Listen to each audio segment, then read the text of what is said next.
Em 2002, o primeiro Homem-Aranha, dirigido por Sam Raimi e estrelado por Tobey Maguire, explodiu nos cinemas e foi um sucesso absoluto. Em 2004, a sequência, Homem-Aranha 2, elevou ainda mais o nível da franquia com uma história emocional e ação marcante.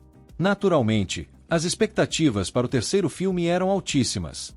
O estúdio Sony Pictures, animado com o sucesso, decidiu investir pesado para que Homem-Aranha 3 fosse o maior de todos. O problema começou justamente por aí, a ambição foi grande demais, e Sam Raimi, que sempre teve uma visão mais emocional e clássica do personagem, foi obrigado a incluir elementos que ele não queria trabalhar, como Venom, o vilão popular dos quadrinhos que Raimi não gostava. O roteiro passou por várias mãos, e o resultado final foi um filme inchado, dividido entre muitas tramas e que acabou desagradando uma parte considerável do público, embora ainda tenha seus momentos marcantes. O que funciona em Homem-Aranha 3? Apesar das críticas, Homem-Aranha 3 tem vários pontos positivos que muitas vezes são esquecidos ou subestimados. Efeitos visuais e ação. Para a época, os efeitos visuais de Homem-Aranha 3 eram de última geração. As cenas de ação, especialmente as envolvendo o Homem-Areia, são espetaculares. A sequência de transformação do vilão é emocionante e poética, quase sem diálogo, apenas com a música e a expressão do ator Thomas Haden Chart, mostrando que o diretor ainda sabia como criar momentos de impacto visual. Além disso, as lutas entre Peter e Harry, tanto no começo quanto no final, são muito bem coreografadas. O uso das teias, das bombas do Duende e dos movimentos aéreos foi muito criativo e empolgante. Mesmo com 3 vilões, algumas cenas conseguem ser épicas e bem conduzidas, especialmente o embate final com todos os personagens reunidos. O conflito interno de Peter.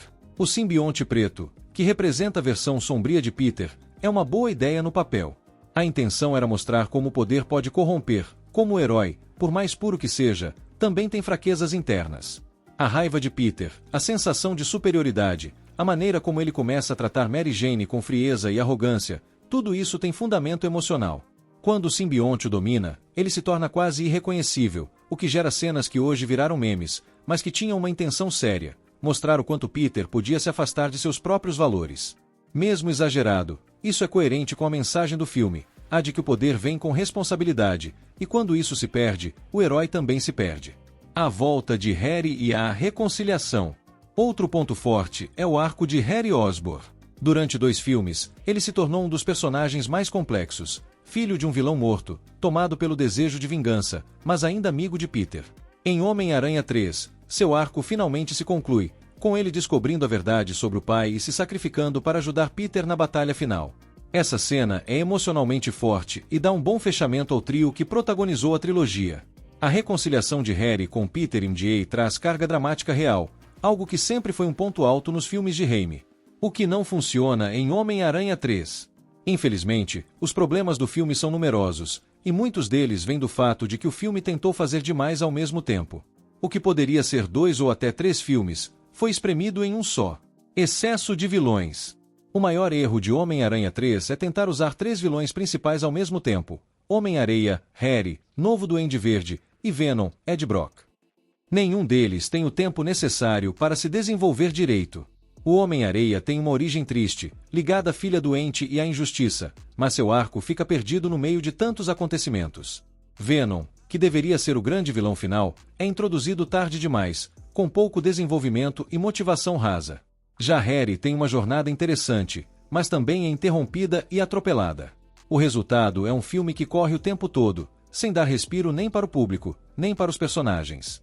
As transições entre cenas são apressadas, os diálogos são forçados e as emoções não têm tempo de se desenvolver com naturalidade.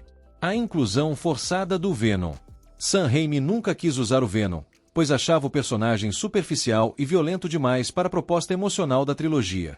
Mas a Sony insistiu, porque o personagem era muito popular entre os fãs. O problema é que Venom precisa de tempo para ser bem contado. É preciso entender o ódio de Ed Brock, a ligação simbiótica, o contraste com Peter. Nada disso acontece no filme. Ed Brock aparece de forma apressada, e o Venom surge já no final do filme, sem nenhum impacto dramático real. O ator Topher Grace, conhecido pela série de comédia That 70's Show, também não convence no papel, parecendo fraco e deslocado. O Venom, que era para ser assustador, virou um acessório, e isso decepcionou muitos fãs. O Peter emo e as cenas cringe.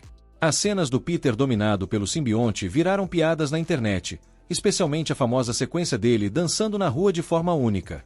A intenção era mostrar um Peter confiante demais, seduzido pelo poder, mas a execução foi desastrosa. A ideia não é ruim, mas ficou exagerada demais. Peter começa a agir como um galã de filme antigo, com cabelo na testa, danças e atitudes arrogantes. Ao invés de causar impacto, causa vergonha alheia. É uma tentativa de humor que não encaixa no tom do filme, quebrando totalmente o clima e a seriedade da história.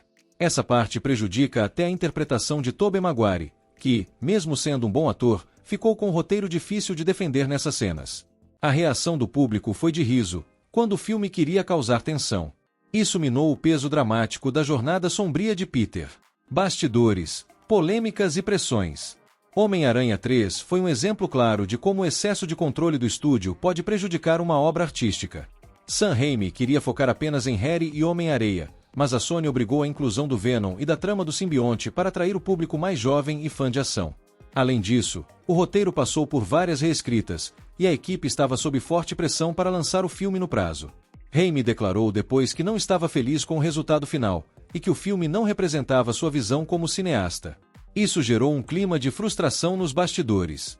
Os planos para um Homem-Aranha 4 com Tobey Maguire e Raimi chegaram a avançar, mas foram cancelados justamente porque Raimi não queria repetir os erros do terceiro filme, e a Sony decidiu rebootar a franquia em 2012 com o espetacular Homem-Aranha. O filme é tão ruim assim? Apesar dos erros, Homem-Aranha 3 não é um filme horrível como muitos dizem. Ele tem ideias boas, cenas emocionantes e momentos de qualidade. Mas também é um filme bagunçado, que não soube equilibrar suas tramas e foi destruído pela interferência externa. Com o tempo, parte do público começou a reavaliar o filme, vendo seus méritos e entendendo o contexto complicado em que foi feito. O arco de Harry, as cenas do Homem-Areia e até mesmo a ideia do simbionte têm valor, mesmo que a execução tenha falhado. Há quem diga que, com uma versão do diretor, ou com mais tempo para desenvolver os personagens, Homem-Aranha 3 poderia ter sido um filme muito melhor. Infelizmente, o produto final não conseguiu atingir nem o nível emocional de Homem-Aranha 2, nem o impacto do primeiro filme. Homem-Aranha 3 é bom ou ruim? Homem-Aranha 3 é um filme imperfeito, mas não ruim. Ele é injustiçado em vários pontos, especialmente quando comparado com adaptações piores que vieram depois.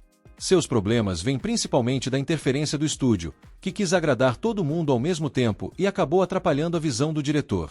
É um filme que tenta ser épico, emocional e sombrio, mas se perde por ter muita coisa ao mesmo tempo. Ainda assim, há momentos marcantes, ideias interessantes e uma tentativa real de fechar a trilogia com emoção. Se você olhar com olhos mais generosos e entender os bastidores, vai perceber que Homem-Aranha 3 merece mais respeito do que recebe. Ele é um filme problemático, mas não é vazio. Ele tem coração, intenção e momentos que funcionam muito bem, mesmo que esteja longe da perfeição. E você, o que acha do filme? Comente e inscreva-se.